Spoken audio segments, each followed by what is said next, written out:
जिस पॉइंट से आप अपने टॉपिक को शुरू करें उसी पॉइंट पे अपने टॉपिक को एंड करें, same message but different words. तो एम्फेसिस की जाती है थ्रू ग्रामेटिकल स्ट्रक्चर, और एम्फेसिस का एक तरीका ये है कि जिस पॉइंट से आपने शुरू किया उसी पॉइंट पे आप एंड करें और दरमियान में एक्सप्लेनेशन दें। चलिए जी, द लास्ट प्रिंसिपल फीचर बताता हूं। The last principle feature is variety. Variety, वो कहते हैं ना, variety is the spice of life. तो पैराग्राफ में वैरायटी क्या होती है? पैराग्राफ में वैरायटी ये होती है कि your paragraph is a wise combination of short, medium and lengthy sentences. यानी कि आपके पैराग्राफ में एक मिक्सचर ऑफ सेंटेंसेस नजर आए। हम अक्सर और बेशतर स्टूडेंट्स सेंटेंसेस एक फ्लो में लिखते हैं। कुछ स्टूडेंट्स में ये प्रॉब्लम है कि वो हमेशा लेंथी सेंटेंसेस लिखते हैं। कुछ स्टूडेंट्स में ये प्रॉब्लम है कि वो हमेशा शॉर्ट सेंटेंसेस लिखते हैं। कुछ स्टूडेंट्स में ये इशू है कि वो हमेशा कंपाउंड सेंटेंसेस लिखते हैं। हर चीज में एंड, हर चीज में एंड, हर चीज में कोई कनेक्शन लगा के उसको करते हैं। तो प्रिंसिपल हमें ये कहती है या बताती है पैराग्राफ की कि paragraph should be written by the mixture of the different types of grammatical structure and different types of sentences। ये बात ठीक हो गई? आपको समझ आई? आपको स्टूडेंट, मैं आपसे क्वेश्चन पूछूंगा, इस पैराग्राफ को पढ़ें और मुझे बताएं कि क्या इस पैराग्राफ में वैरायटी है। सोच के बताइएगा, सोच के।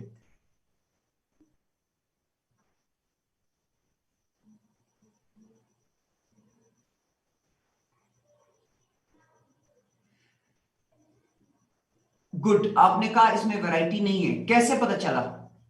हाउ?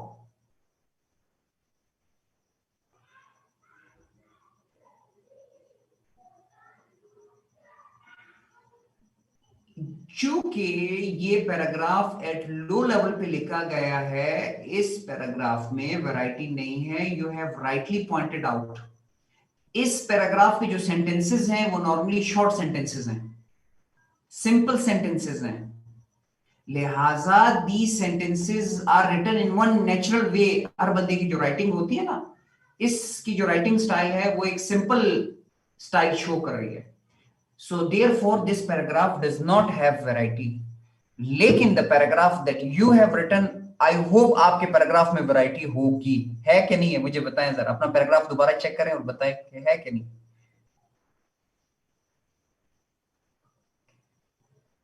चले जी, अब एक लास्ट टास्क देता हूं, सेल्फ चेकिंग कर अपने पैराग्राफ एक दफा दोबारा, यानी कि उसकी एक्सरे करवा लें।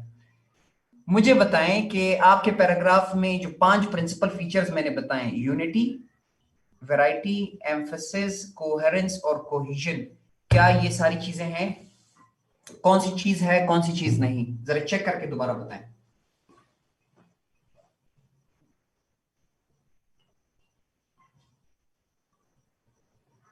चेक करके बताएं कि कौन सी चीज लैग कर रही है, कौन सी चीज ज्यादा है, कौन सी चीज नहीं है।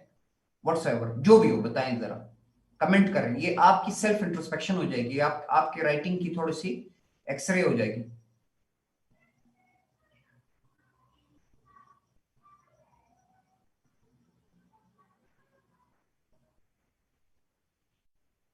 ये जो आप लिख रहे हैं ये मिसिंग है या ये है? उसमें आप क्या बता रहे हैं?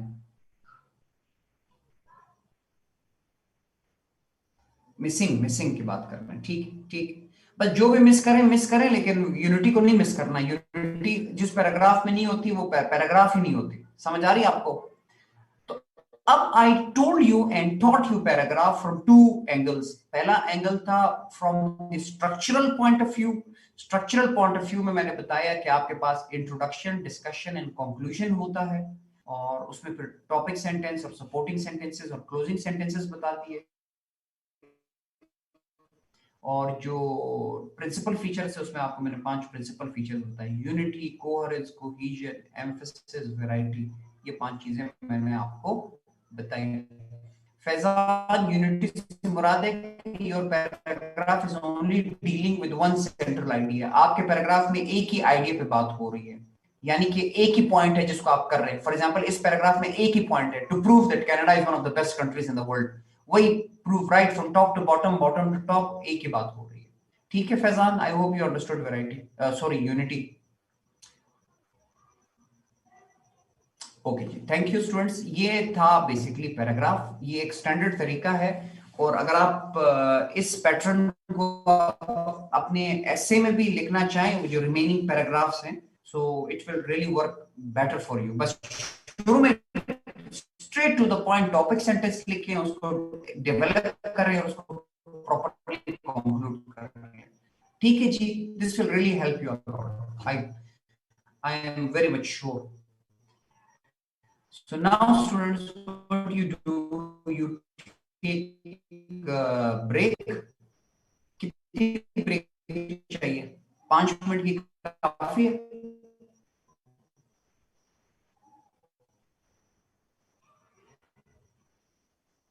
5 minutes ओके?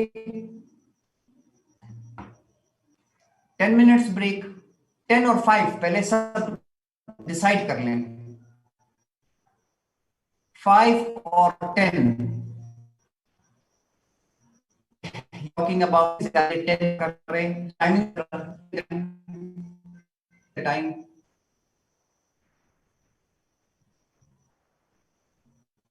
7:55।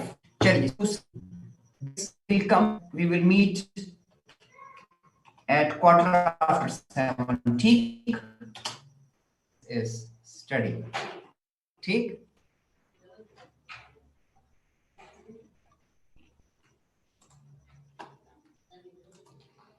अच्छा जी स्टूडेंट्स, नाउ वी, अब मैंने आपको पैराग्राफ बता दिया है, और पैराग्राफ में आपने एक्चुअली करना क्या है, उसका स्ट्रक्चर क्या है, उसके प्रिंसिपल फीचर्स क्या है, वो मैंने आपको बेसिक बता दिए थे। आई होप उससे आपको बड़ी अंडरस्टैंडिंग हो गई होगी। मैं आपको एक चीज जरूर बताऊं स्टूडेंट्स कि जब आप पैराग्राफ इस तरीके से लिखते हैं तो फिर ये आपको बड़ा हेल्प करती है, आपके पेपर चेकर को भी हेल्प करती है और आपको भी बड़ा हेल्प करती है।